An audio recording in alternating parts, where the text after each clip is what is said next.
This today's program. We have with us a Dr. Shahab Ali Asghar Nami, the chairman of our Industrial Chemistry Department and co-organizer of this GAN program. And he is a distinguished speaker and academician, and his research interest thrust area is basically the nanomaterials and applications in the wearable electronics. Dr. Nami earned his PhD from Aligarh University, and they has been associated very different prestigious institutes like IIT Kanpur, IIC Bangalore, and other institutes in Korea as a postdoctoral fellow. And he's also a recipient of Indo-Hungarian exchange program visiting faculty program. Now I'll request Dr. Shahab, please come and give an insightful lecture on nanomaterials and their variable technologies and electronics. A huge round of applause for this.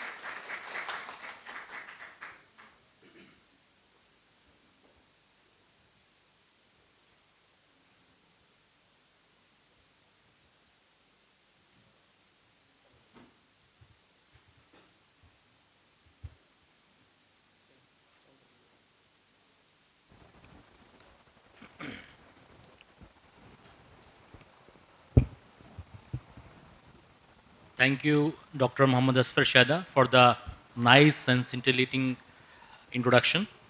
So, Dr. Muhammad Zain Khan, course coordinator of this GAN program,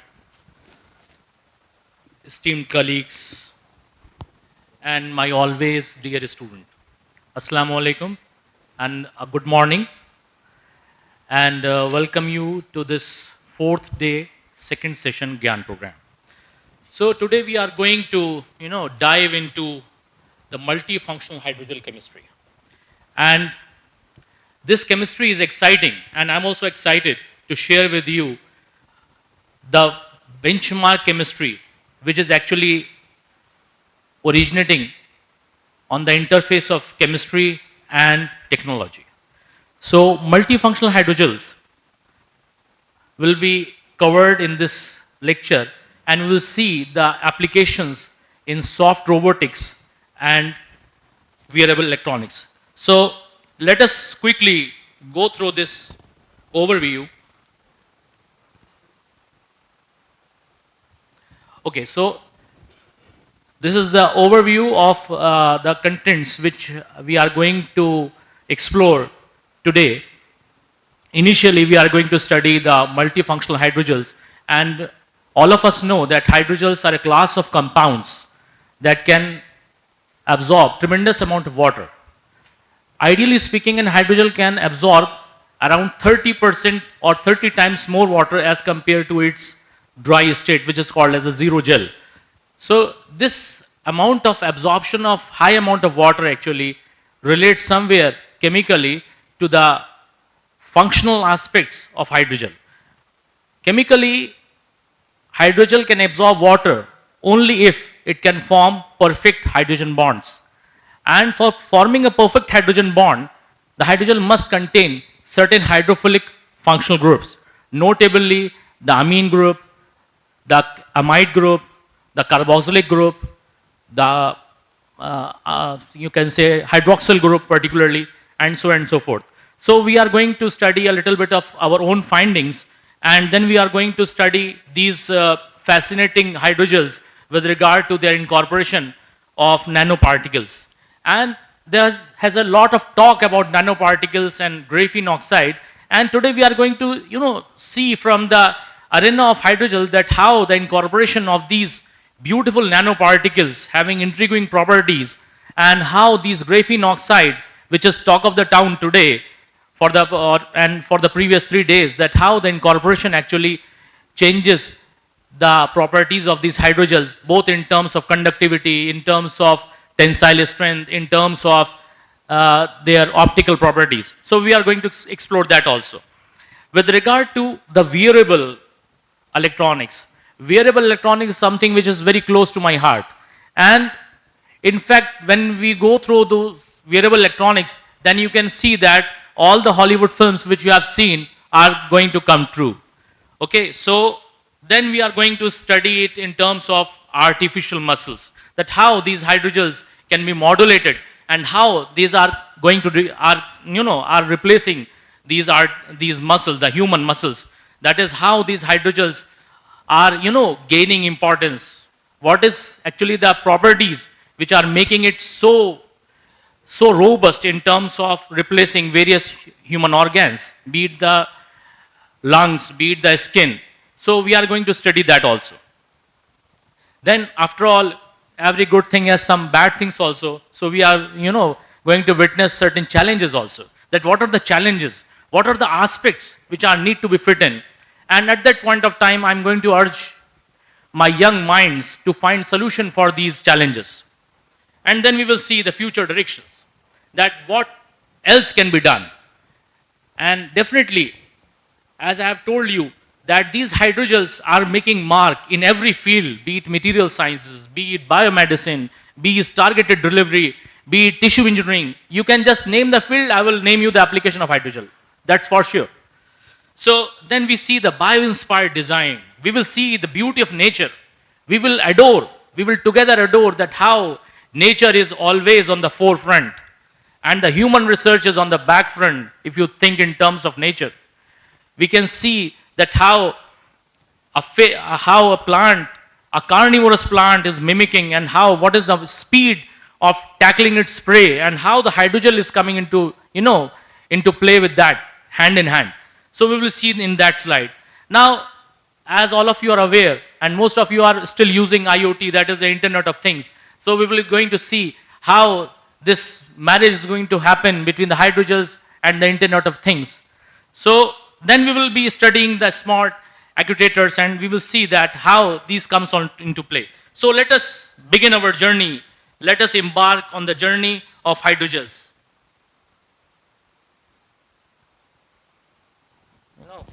I have to put my glasses.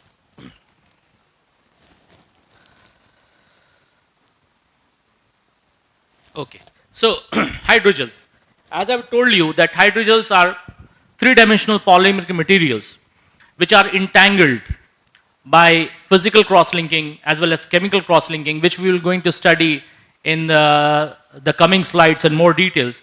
So these hydrogels are fascinating materials having extra toughness, having extra conductivity, having extra sensing. That is, you can say that hydrogel are the next class of the wearable skin. Why I am saying skin? Because the hydrogel have the propensity to feel. They can feel. They can self-heal, just like the normal skin. They can self-heal.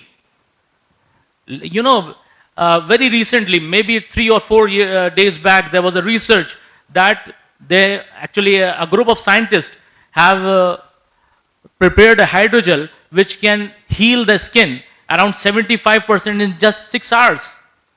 So you can see, you can visualize that how this hydrogel can be becoming vital in our future. So these hydrogels may be regarded as heroes. And the moment you talk and you incorporate nanoparticles into them, they become superheroes. So why I'm saying superheroes? Because you all know for the past 3 days you are listening a lot about nanoparticles. Nanoparticles, as I've told you in my inaugural address, that the moment you go from bulk to nano level, the property changes. And the good thing or the bad thing about nanoparticle is that you cannot predict. You cannot predict. For seeing a material in bulk state, you cannot predict that how it's going to behave in terms of conductivity, in terms of tensile strength, in terms of optical properties. You cannot predict that how it is going to behave when it goes into the nano level. And that makes this class intriguing in nature. That is, this makes this nanoparticle a research area which is open to all, not only to chemists. This is a research area for biochemists. This is a research area for biotechnologists. This is a research area for medical scientists. Because you cannot predict. If you want to have an idea, you have to, do a research in it. And for each nanoparticle, you need to do a separate research because you cannot predict.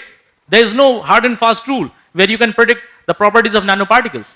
So my hero becomes a superhero when it adds the nanoparticle in it. That is, when you incorporate nanoparticles be it the ceramic based, be it the metal based, be it the polymer based, any type of nanomaterial, if you are going to incorporate, then definitely there is a synergic interaction.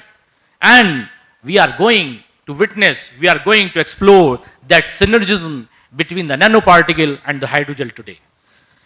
So, on my slide, if you see, there are certain recent developments where a graphene is incorporated in a hydrogel, and that actually leads to the development of high performance sensors. Similarly, when you incorporate silver nanoparticles into a hydrogel matrix, then definitely you will find that it shows or it becomes wearable strain sensor. At the same time, on a biological scale, it becomes a very good antibacterial agent. But again, there is a caution point. There is a caution. If you are going to incorporate any nanomaterial, then you have to make sure about the quantity. Then you have to make sure about the structure of the nanomaterial, because chemistry becomes history without a structure. So you have to make pretty sure that what type of nanoparticle, what is the shape of the nanoparticle, what is the nano dimension, what is the properties, because as far as the constructive interference is observed, destructive interference is also there. So you have to have a synergic interaction between a nanoparticle and a hydrogel. So today we are going to explore the synergism between a nanoparticle and a hydrogel. So it's an overview of multifunctional hydrogel. Now, hydrogel we all know. Why we are using the word multifunctional? Why multifunctional? Multi, of course, means many. Now, why this many? Many comes from the extra conductivity. Many comes from the responsiveness. Many comes from the optical properties. And all the properties which I am saying are enhanced in a constructive manner.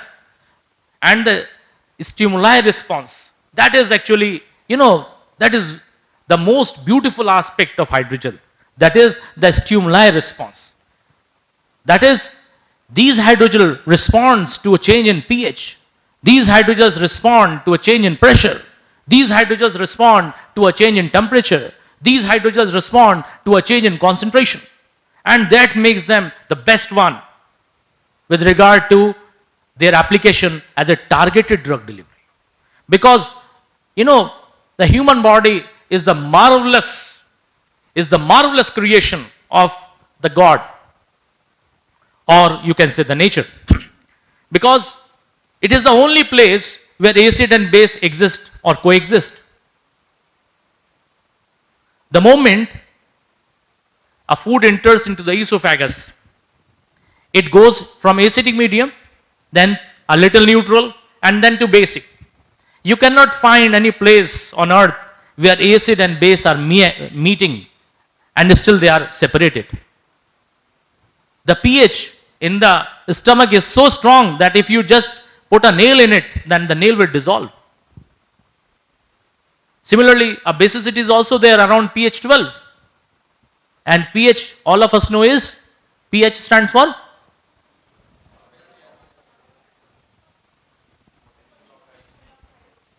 yes.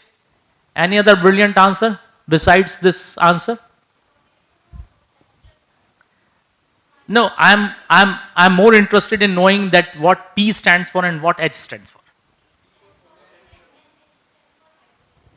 Very nice. But the more authentic word for P stands for puissance, and H stands for dehydrogen. It's a French word actually. If you do not Google everything. Google is not always right. So do not believe in a blindfolded manner on Google. If you search in some good foreign author book, then you will find pH stands for puissance dehydrogen. Of course, what you are saying is right. That is negative logarithm of hydrogen and concentration. Of course, I appreciate and I fully agree, but pH stands for puissance dehydrogen. So, coming back to our thing, that these, that is, the stimuli responsiveness make them hydrogen apart from all the class of soft gel things. Okay? So one of the recent advancement, as I have told you earlier, is the incorporation of carbon nanotubes. We know that these carbon nanotubes have exceptional conductivity. And if we are going to incorporate them in the hydrogels, then these hydrogels also become superconducting.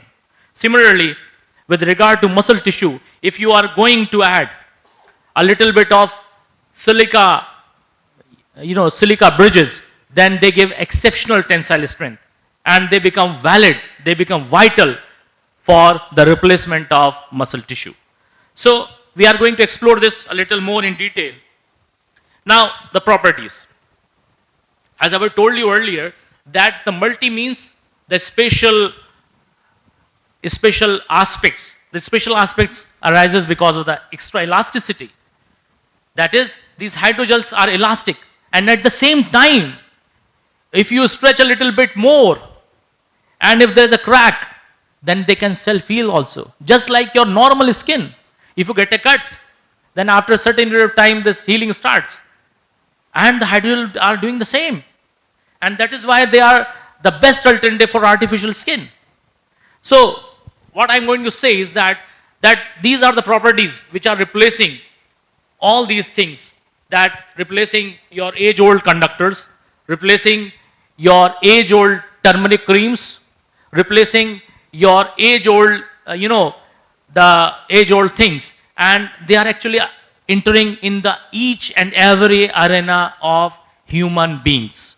So, with regard to, electrical conductivity, there's a lot of talking about graphene, and I'm also very much interested in graphene, which I'm going to show you my research, a little bit of research on graphene, that graphene has exceptional stability, has exceptional strength because of its structure. And how we are going to capitalize this in hydrogels, we are going to see in the coming slides. So, I've already told you about the stimuli response, that how these hydrogels respond to the external stress. Now, instead of stimuli, I am saying the word stress, because for a hydrogel, it is a stress if you are going to change the pH medium. It is a stress if you are going to change the, the light mechanism, because that hydrogel has to adjust itself. Otherwise, if it is not responding, it is not responsive. And if it is not responsive, it is of no use to us. Okay? So, now the significance of, our superheroes, that is nanoparticles. Now, as we have already discussed, the nanoparticles are, are ubiquitous. That is, they are everywhere. They are everywhere. And if you remember, we are using nanoparticles before the Europeans. We are using the nanoparticles before the Europeans. Why I am saying this? Because if you remember the suit, if you remember that the kajal, that was actually a formulation of nanoparticles.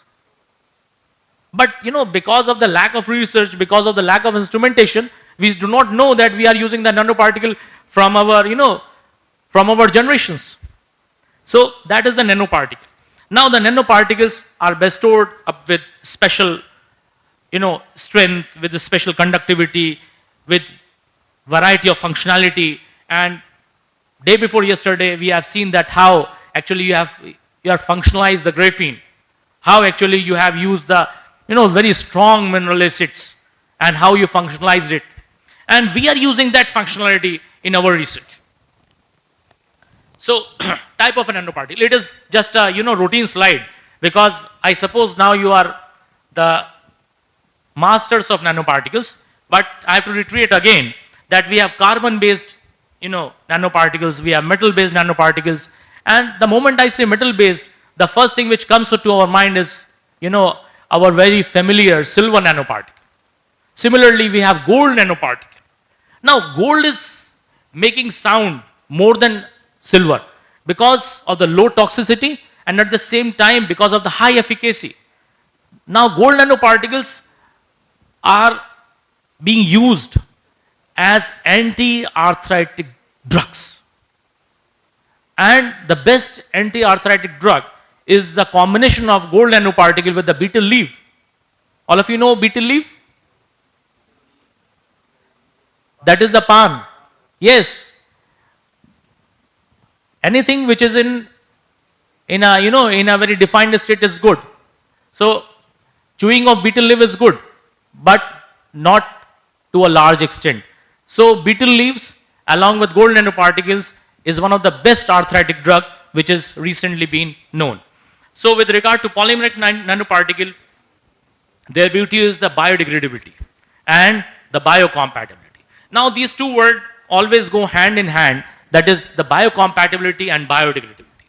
Most of the time we actually bank on biodegradation, because if we are using our system in a human, then we have to ensure that that must be cleaned. The human system must be cleaned. That is the vehicle, that is we are using hydrogel as a vehicle. So vehicle must go out from the body so that it cannot create any further toxicity, because we are using these hydrogel as a drug delivery agent, or you can say the targeted drug delivery agents.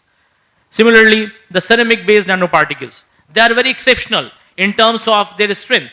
They always provide extra strength, and as I told you earlier, that a recent research has shown that if you tag the hydrogels with the silica based nanoparticles, then you are getting a very good skin which has a healing of more than 75% in just 6 hours. So you can understand the robustness of these self-responsive hydrogels.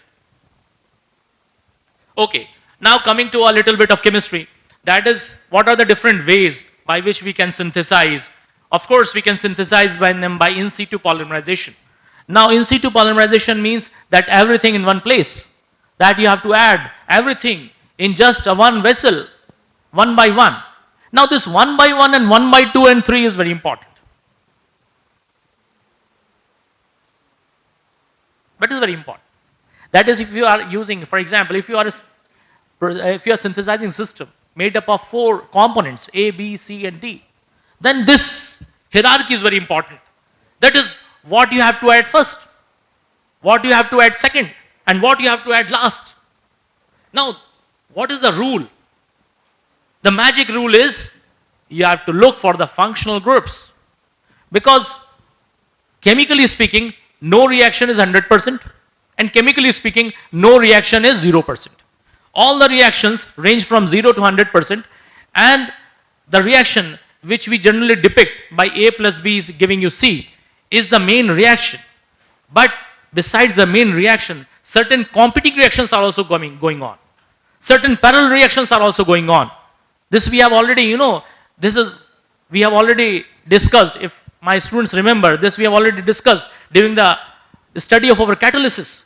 So these reactions go hand in hand, and the best one, that is the rule of the universe, survival for the fittest.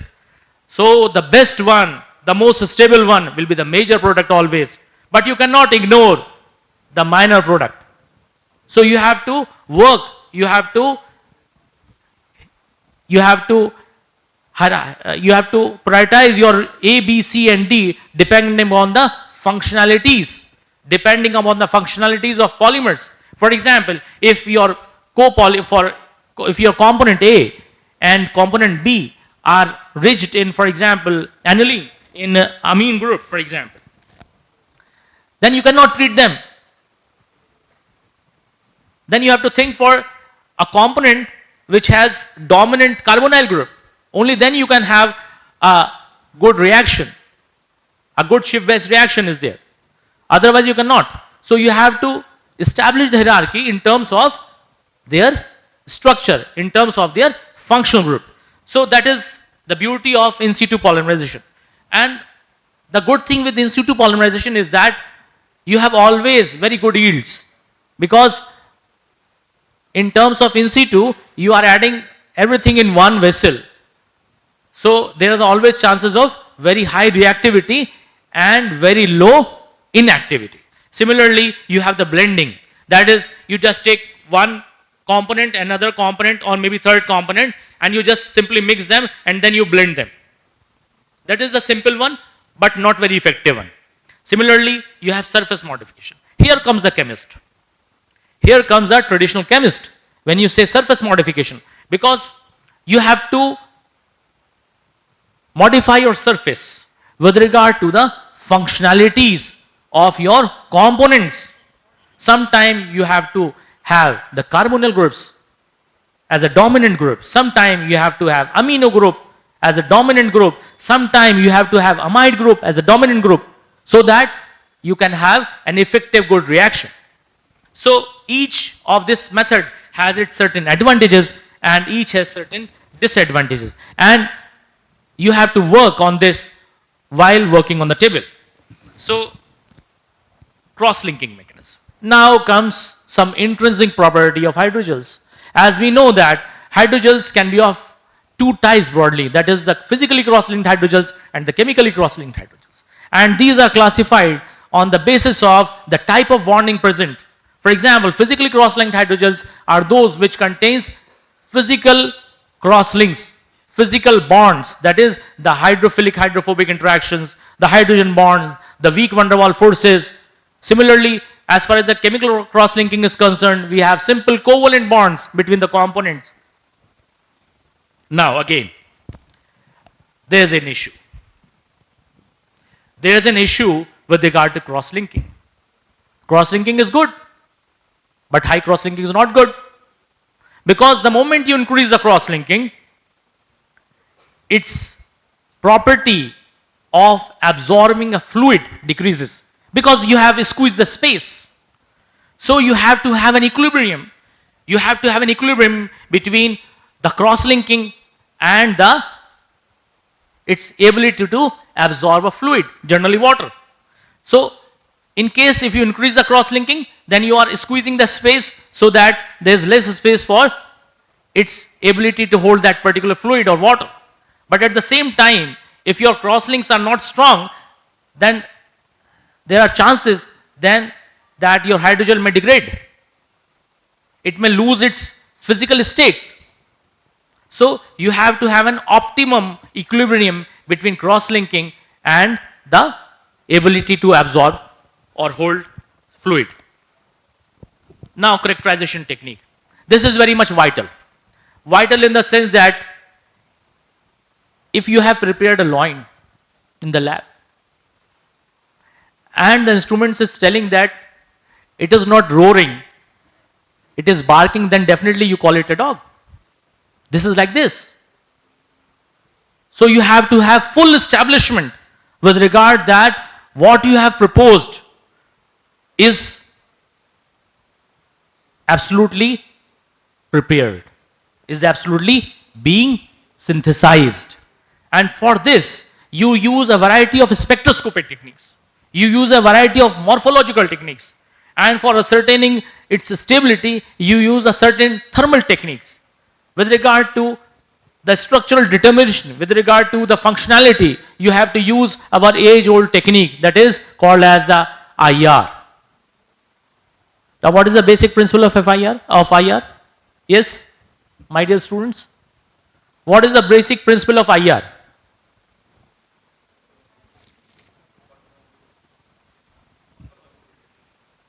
Yes, I urge my students,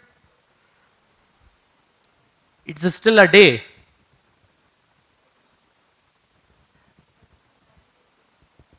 Yes? A little loud. I'm not good at hearing. I'm only good at talking. So the basic principle of IR is the change in dipole moment. Change in dipole moment. And what is the basic principle of Raman which we are going to study today? Change in polarizability. So we are using FTIR just to confirm the functional groups, that what are the functional groups which are used and what are the functional groups which are still left behind, so that we can add on our monomer. So we are using FTIR, we are using, in terms of morphology, we are using SEM, we are using TEM, scanning electron microscopy, tunneling electron microscopy. One is based on the back radiation, one is based on the incident radiation. Similarly, we are using XRD, which uses the HKL planes. Similarly, we are using, in terms of, we do not have good techniques, but AFM is also very good. And Professor Hita was saying 3 different types of, he has shown in his slide 3 different types of AFM. And I was wondering that I only know two, not the third one. So this is actually you know, what is the lack of instrumentation we have. Anyways, what we have to cherish on it. So we are using SEM and TEM for morphological characterization. Similarly, with regard to conducting studies, we'll be using different instruments like conductivity bridge, etc. Now this is a synthesis reported from our lab. You can see the graphene oxide, simple graphene oxide charged with carboxylic groups. And what is the beauty of this? That we have reported our in situ synthesis or in situ polymerization. We have used graphene oxide and we have used chitosan to have some biocompatibility, to have some biodegradability. And then we use our best conductor, that is the cheap conductor, that is pyrrole monomer. And we have an in situ polymerization of this. And we have successfully synthesized, you can say, a nanocomposite. And these are the images of the SEM. Now, on your left, you can see the wrinkled graphene oxide, the characteristic, perfect wrinkled graphene oxide. Now, the moment you form a ternary complex, can you wake him up?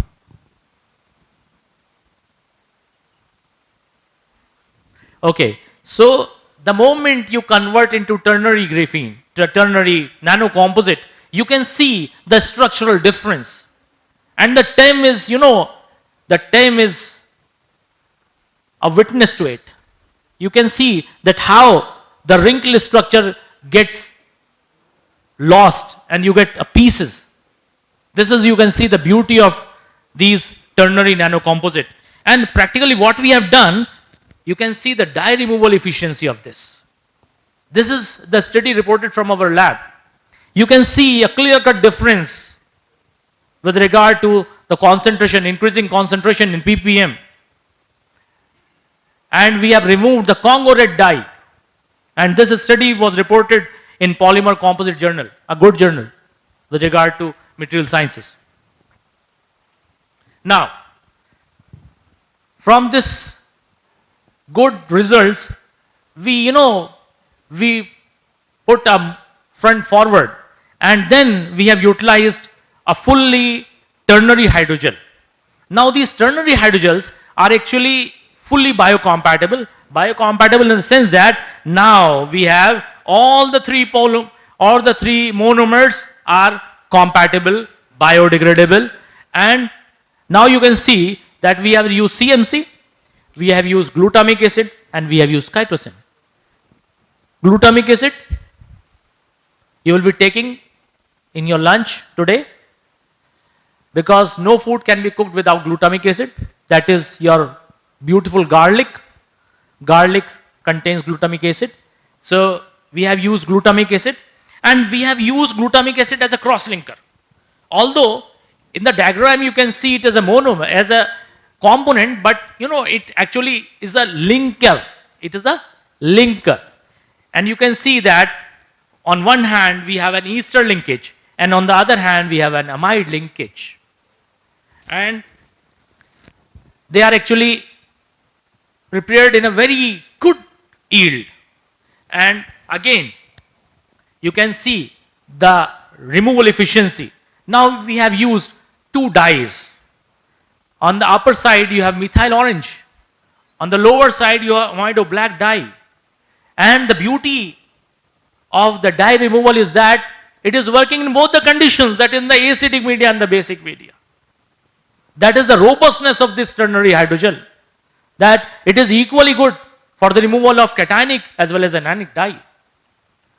So we have published our finding recently in last year, and this is actually work of my MSc students.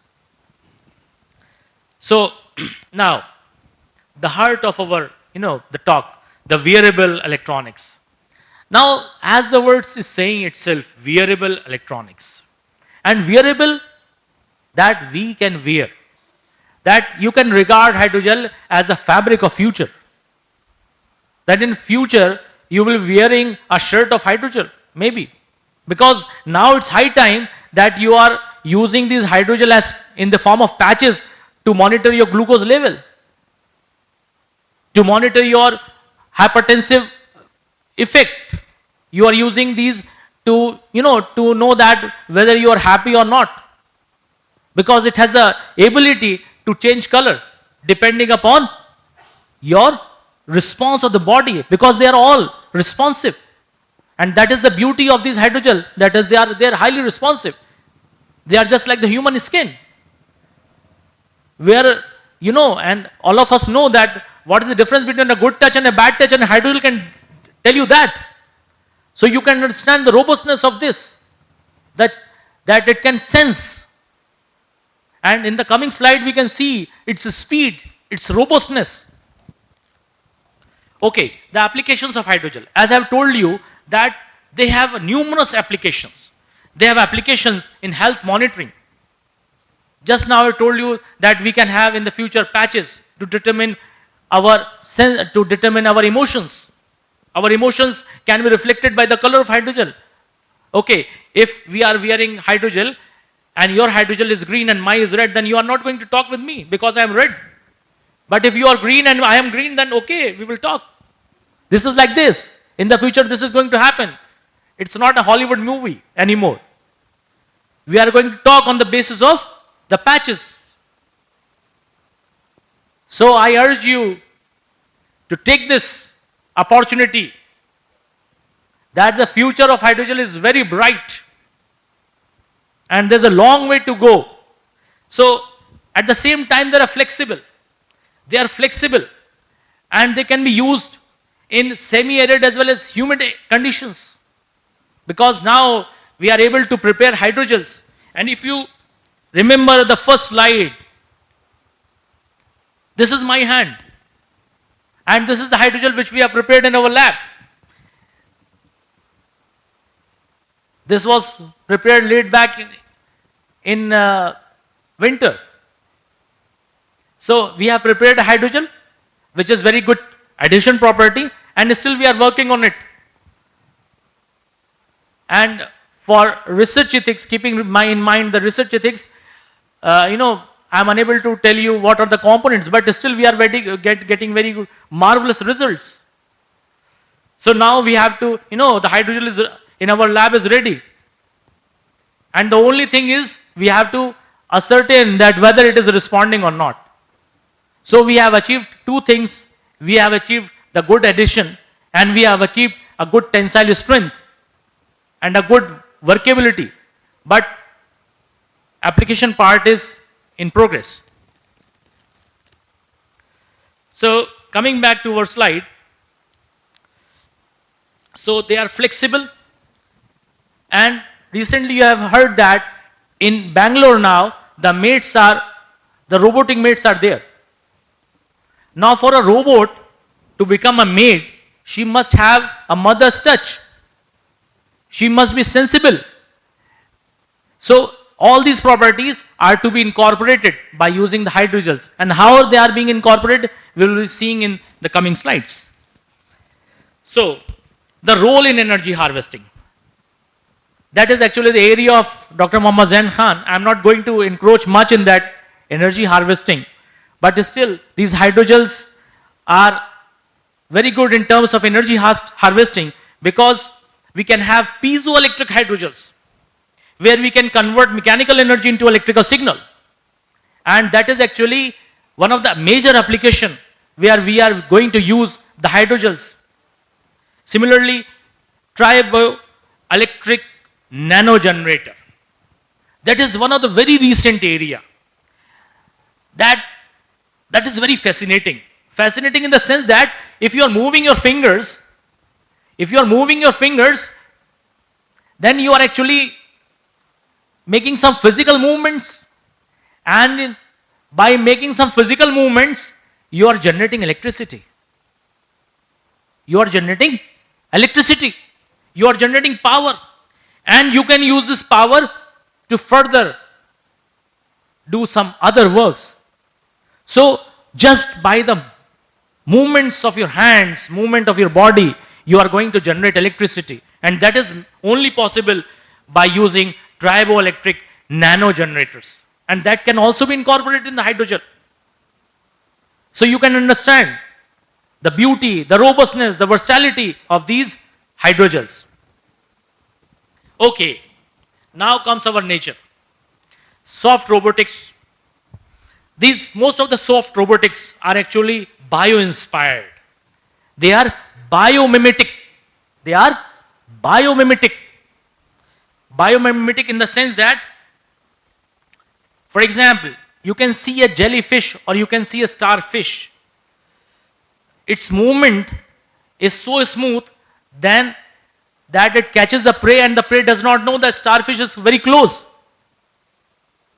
And we have prepared a hydrogel, and that report was published in Science Robotics 2023, where they have prepared a hydrogel which can move so swiftly that its movement cannot be recorded.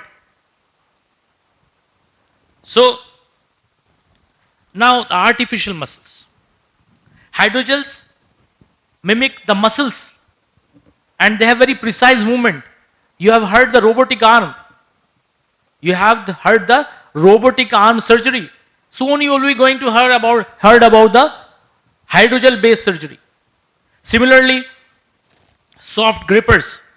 Now, because these hydrogels can sense, these hydrogels can self-repair, these hydrogels are responsive, so they can also have the mother's touch.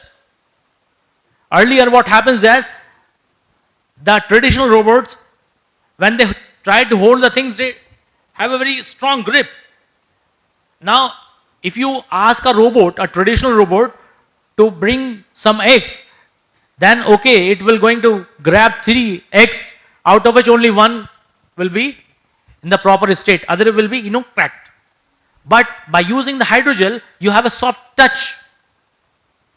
You have a soft touch, a smooth touch, a touch which is responsive. It can respond and it can adjust with the external stimuli, with the environment. So this is like this.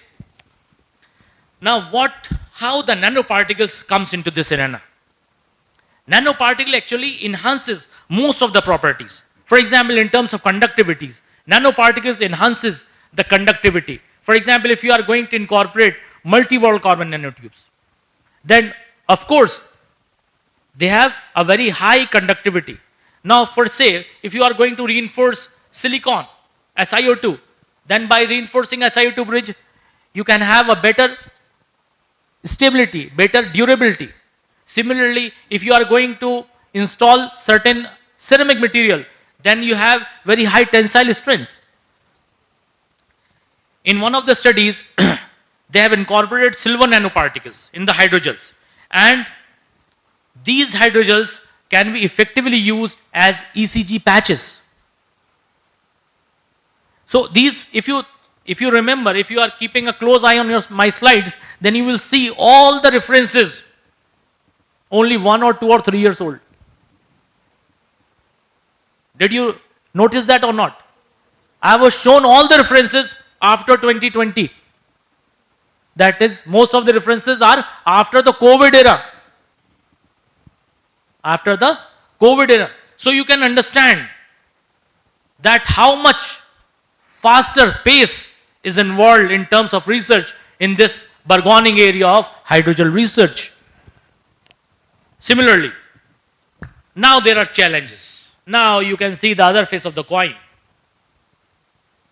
Other face of the coin, that is, there are certain aspects which are to be addressed. And number one aspect with regard to the nanoparticle incorporation is the uniformity, the uniform dispersion of nanoparticles. So we have to think in terms of chemistry. We have to think in terms of devising methodologies where we can incorporate nanoparticles in a very uniform manner. We have to avoid agglomeration. We have to avoid stacking. Because what happens is that if your nanomaterial, for example, graphene generally give rise to stacking. Stacking happens, and the moment stacking happens, the same hydrogel shows different properties. Because all the properties are dependent on the structure. The moment you change the structure, the properties will change automatically. This is something for sure. So you have to address this issue, that you have to have uniform dispersion of nanoparticle. You have to avoid aggregation, you have to avoid agglomeration, you have to avoid stacking. Now stacking is like this. This is stacking. Stacking is generally done in case of planar structures. Planar structures always stack one after other, like this.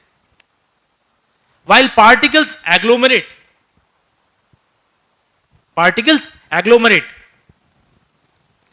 scalability is another issue.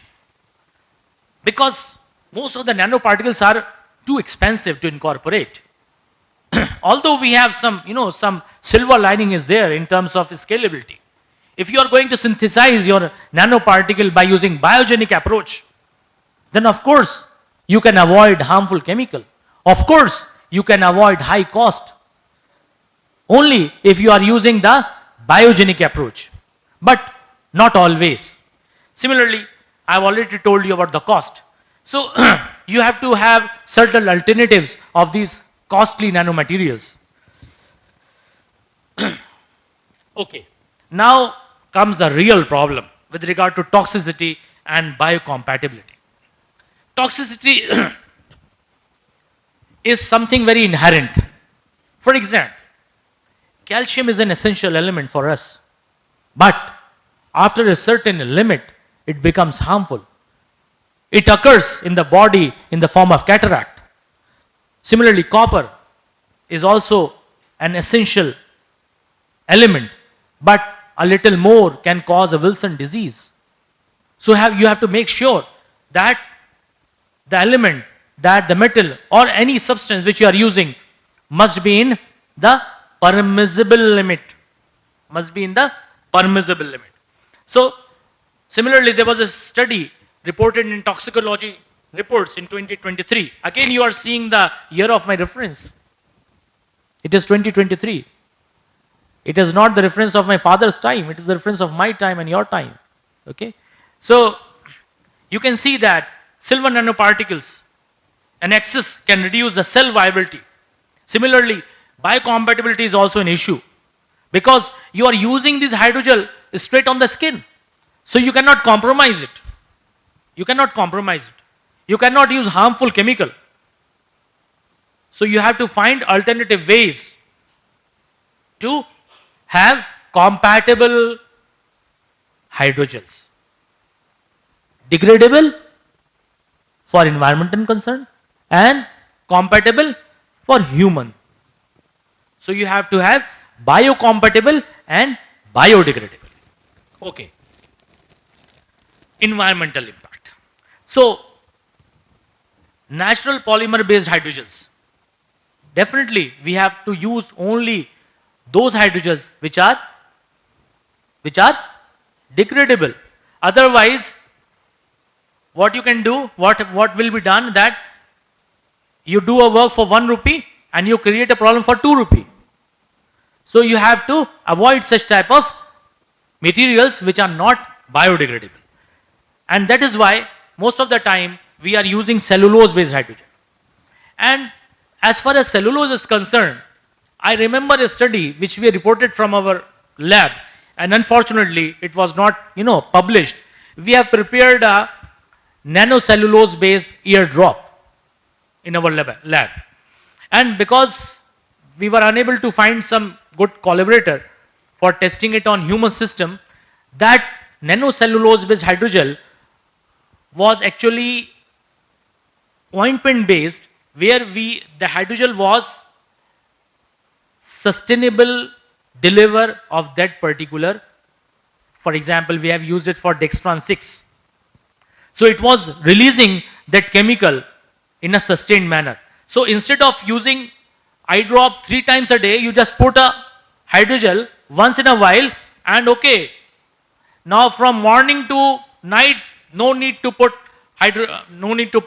drops again and again, because that hydrogel is going to release the drug in a very sustained manner for 12 hours. So that was our research.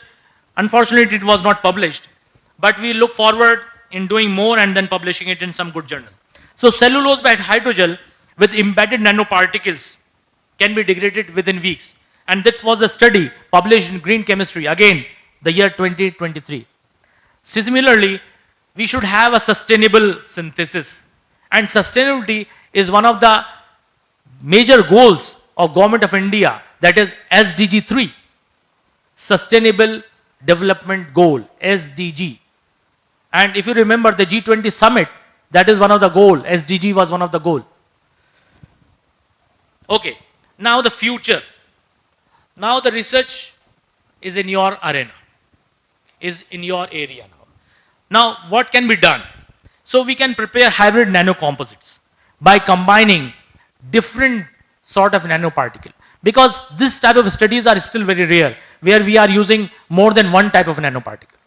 In most of the studies you have, if you go through those studies, in most of the time we are only using silver nanoparticle throughout. We are using gold nanoparticle throughout. We are using platinum nanoparticle throughout. We are using tin nanoparticle throughout. For example, for anti-fouling agents, we are using tin nanoparticles for making the anti-fouling paints. Nowadays we are using tin nanoparticle because of the strong antibacterial action. But we are not using, we are not using a combination of nanoparticles. Now think in that direction, that if we are using a combination, then can we use them in a synergistic manner or not? So this can be a problem for your research also. Similarly, if you are going to have carbon nanotube and silica nanoparticle, then it can be shown that they have improved the mechanical strength as well as the electrical properties. For example, CNTs enhances the electrical property, while the silica has improved the mechanical strength. So similarly, we can think of using different nanoparticles in a single platform. Similarly, we have bio-inspired design. That is a topic which we will be discussing. Yes. Okay. Bio-inspired designs. Bio-inspired designs are very important. Let me tell you a very basic, aspect of bio-inspired design. Japan was the first country who developed tube trains. And initially, the tube train that was developed was like the conventional train, that is having the face like front face in a flat manner. And when these trains were tested at a speed of 200 km, what was observed was that when this train passed through the tunnels, then there was such a noise flux that the adjoining areas, that the people living in adjoining areas found that their window panes and the doors were broken because of the extra noise flux. And the government of Japan then deputed an engineer to look into it to modify the design. And these trains in Japan are called as Shinkansen. These trains are called as Shinkansen. And my students can be seen smiling because they know it, what I am going to say. So that engineer actually look different and draw different models. And once he was sitting in a park where a river was flowing, he saw a kingfisher.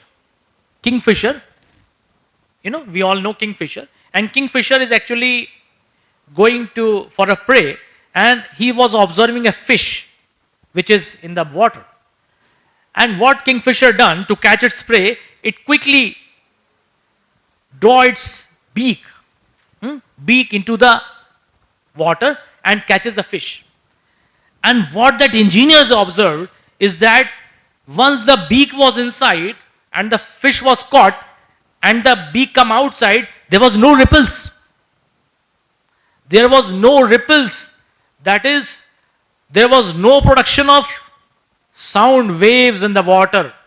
There was no ripples. And there he got the design. And then he designed the train in a beak manner. You can always see tube trains in a beak manner to avoid the noise flux. So this is bioinspiration. This is the biomimetic property. This is the power of nature. That nature has already designed everything. Now it's our task to look into the nature and get motivated and keep the things in right direction. So bio-inspired design. I will be talking about one more design in the coming slide. So we have to have our hydrogel in a biomimetic manner. Similarly, nothing can be left or nothing can be done in infancy without using the artificial intelligence nowadays. So we have to optimize our nanoparticle and the hydrogel based formulations in an AI designed manner so that we can have a 24/7 you can say monitoring of our hydrogels, in particularly in terms of healthcare. Okay, so bio-inspired design. Now, another example is the Venus flytrap. Venus flytrap is actually a plant. And this plant is actually native to Africa, but its discovery was done in North Carolina, USA. What happens is, it is a cactus-like plant and it keeps its mouth open. And whenever some fly, anything comes close to it, it catches from its jaw. It closes jaw. And it closes its jaw in such a speed that you cannot even blink. That is the only plant nowadays established which is carnivorous, because its main prey is the spiders, not the air flies. So hydrogels were designed on the basis of that, and that finding was published in Soft Matter in the year 2023. That is, you can see that hydrogels can be designed in such a robust manner. And of course, human skin, which is nowadays is the largest organ of our body, we can design artificial skin by using hydrogels. And the beauty is that hydrogel based skin repair itself like the normal skin. And the repair is faster than the normal skin, than our original skin. So that is making actually a lot of difference in medical health care, in burn cases, in accidental injuries. Okay, now we have to integrate our things with the internet. So what actually, we are also working in this area, and recently I have been awarded one project from UPCST to work in this arena. So what we are thinking of making a patch and putting some material into it that can sense the sugar level. Dr. Zain Khan has also delineated about that how that cell actually works. But we are thinking in terms of hydrogel, that how we are going to induce it in the hydrogel, and this incorporation is actually very friendly to the person concerned or to the patient. Now, by developing such patches, we can remotely access the patient's state, because we can monitor it on our mobile phone, we can monitor it on our laptop. So this study has a little bit of a study has already been published in IEEE journal, and now we are also exploring to develop this on an indigenous level. Although this type of patches are known with limited facilities in Europe. Okay, so development of smart actuators. So what we are going to do is we are going to study it under different electric fields, and already this has been reported with regard to the robotic arms. And again, you can see the study, it is still 2023. So all these are very, the development is very rapid in the area of hydrogels. Now, Coming to the summary. So nanoparticles, as we have seen, can enhance the functionality of these hydrogels, making them an ideal candidate for cutting edge applications in wearable electronics and also the soft robotics. Now we have an arena of soft robotics. We are actually trying to develop the robots in a very, in a very resembling manner to a human being that can have hands like a mother touch. They can have the flexibility of a 25-year man. They can have the power of a 20-year boy in terms of strength. They can have high conductivity. They can sense. They can work in any environment ranging from some minus degree to around 48 degree. Okay, so we are actually progressing in this, and still there are certain challenges which are to be addressed. The foremost challenge is the scalability. That is, still the things are very, very expensive. Certain nanoparticles are very expensive. So incorporation of these and coming it in the on an scale is actually a problem. That is, we have to be very cost effective so that we can make it to general public. So the future outlook will be the biocompatibility, the sustainability, and the scalable hydrogels. So we have to address these issues, and hopefully after addressing these, we can have a better hydrogel which can be more fruitful to our humans, and that can actually change our lives. So in the end, I would like to acknowledge and also congratulate my research student Ariba Khayal, who meticulously reviewed the area of hydrogels and with regard to special regard to flexible electronics, and recently she has published her findings, her compilation in Journal of Cleaner Production with a very high impact of 9.8. So thank you all. Now it is open for discussion. Yes.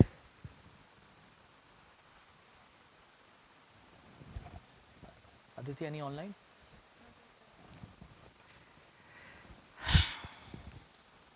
So if you are not asking, then I will ask from myself.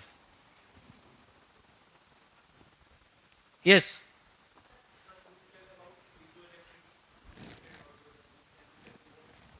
Actually, by piezoelectric, we mean to say that we have to harness that energy which is generated.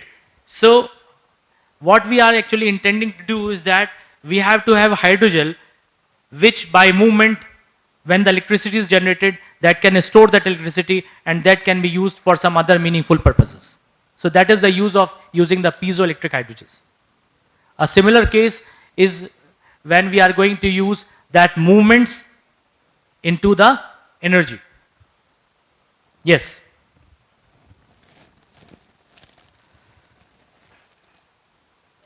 Yes. Yes.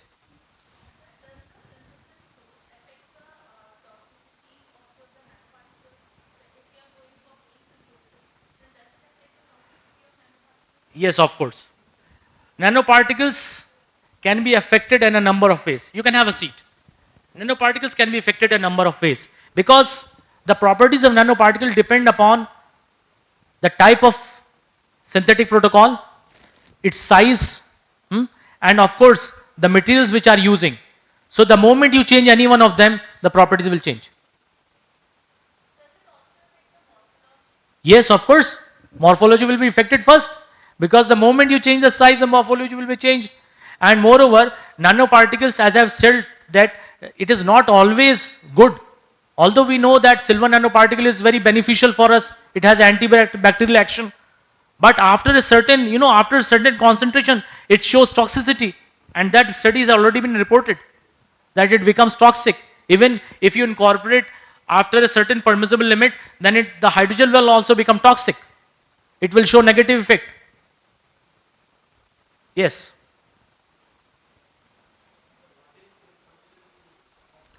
It is different for different materials. Yes.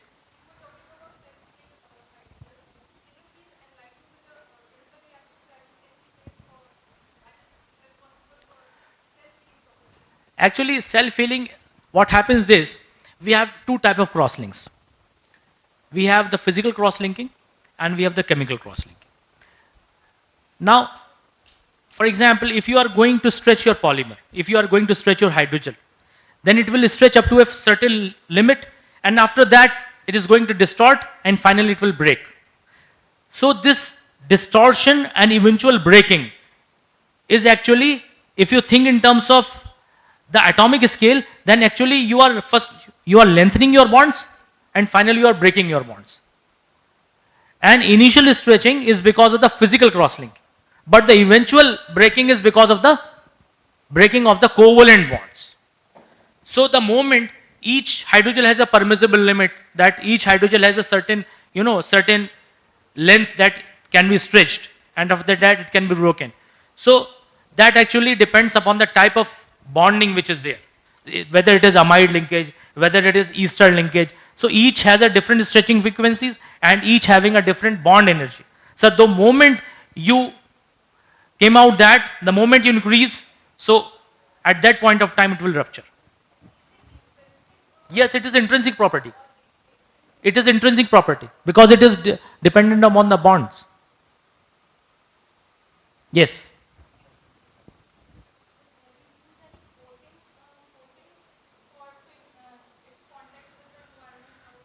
Actually, we have synthesized a hydrogen. We have synthesized a hydrogen, and what I've shown in the very first one. Yes.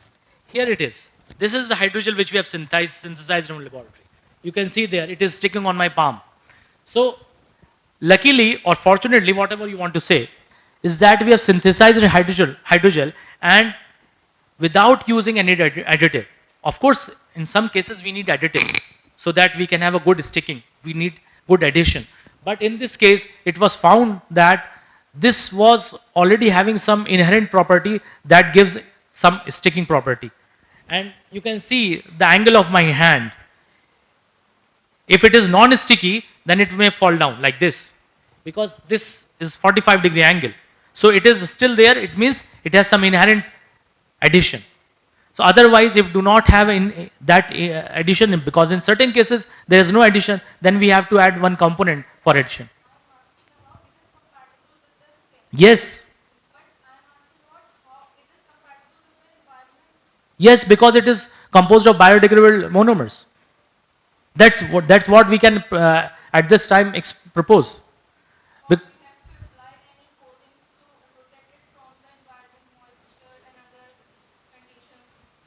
no, actually, each hydrogel has a, working time, working life. For example, for this one, what we have seen is that it has a working life of around 1 month, and after that, it starts decoloring. That is, the moment it shows decoloring or moment it shows some patches, different color patches, then we can think that it starts degrading. So in our case, we have seen that it was stable up to 1 month, but there may be cases, I have not seen anyone, but there may be cases that this may not be so stable. So if it is not so stable, then we have to replace our monomers. Because if we want to make it compatible, if we want to make it for general public, then it must have a good lifetime, at least for a month.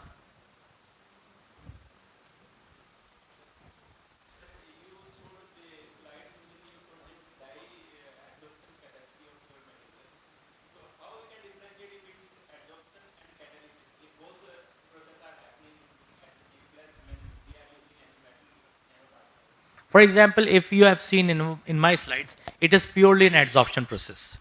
I have not talked about catalysis. It was a purely absorption process because we are more concerned with the absorption. We have not, utilized our hydrogels in terms of catalysis, because in catalysis the things becomes entirely different. So we have used it in terms of the dye absorption, just to ensure that it has a good absorption. Yes. Okay. So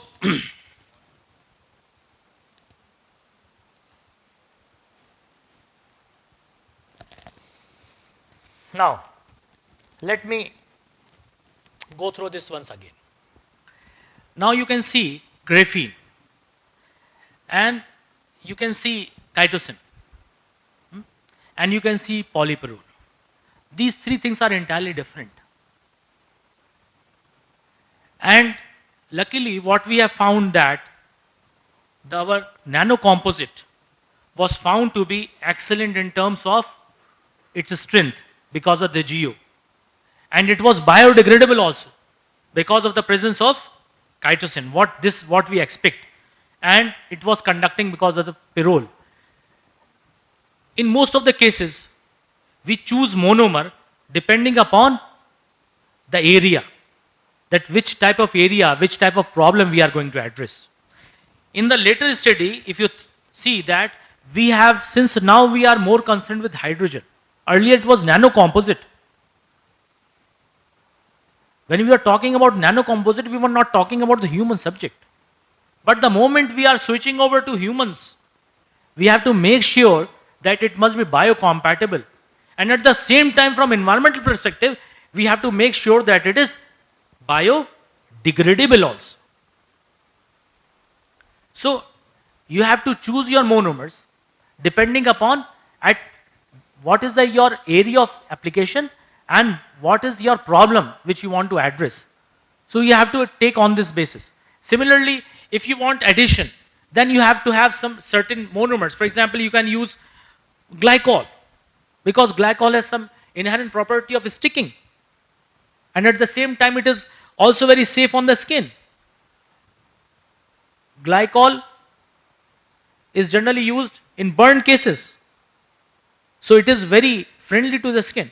So depending upon your area and depending upon your need, you have to decide your monomers.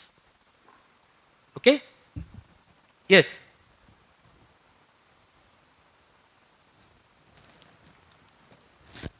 The area is open for discussion. We can have more discussions during the lunch time. It's almost 1 o'clock. We'll be starting the lunch.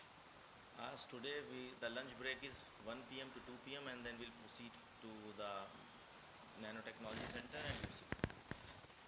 Okay, thank you very much for your patience hearing. A huge round of applause for very energetic.